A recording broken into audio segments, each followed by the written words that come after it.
This thing said I got 3 minutes to do this video and 20 some seconds. I hope all is well with you all. I'm doing well on this side. I wanted to come in and do a video talking about foods, anti-inflammatory foods. Cinnamon is one. It regulates the blood sugar, lowers bad cholesterol, helps prevent yeast infections, reduce growth of some cancer cells, and works as an anti-clotting factor in the blood. A half a teaspoon of powder per day may help controls blood glucose. I'm going to go down the list and then I'll come back with another video to tell you guys the benefits. Clove, curcumin or turmeric, onion leeks, shallots, scallions, chili peppers, ginger, garlic, and do these things if you can, your body can tolerate them.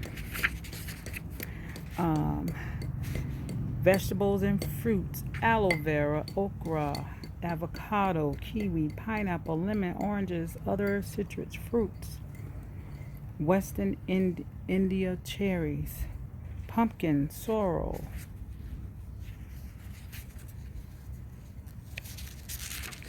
Hold on.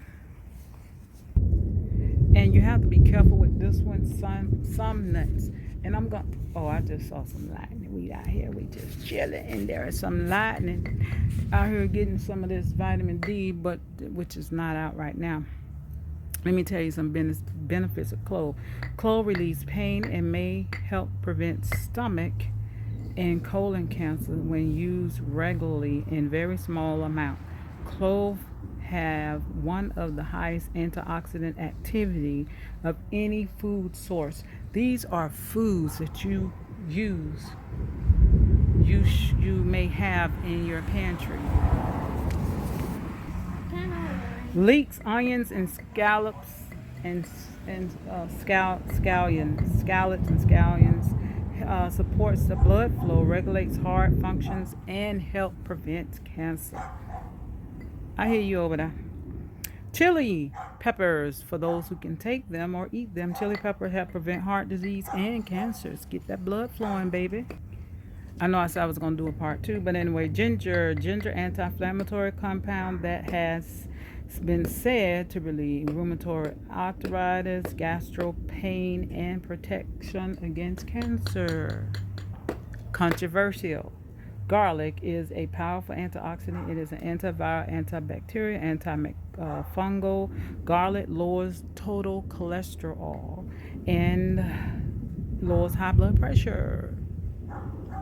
Yes. Garlic also helps to prevent some cancers. Going to end on this note. I'll be back for part 2.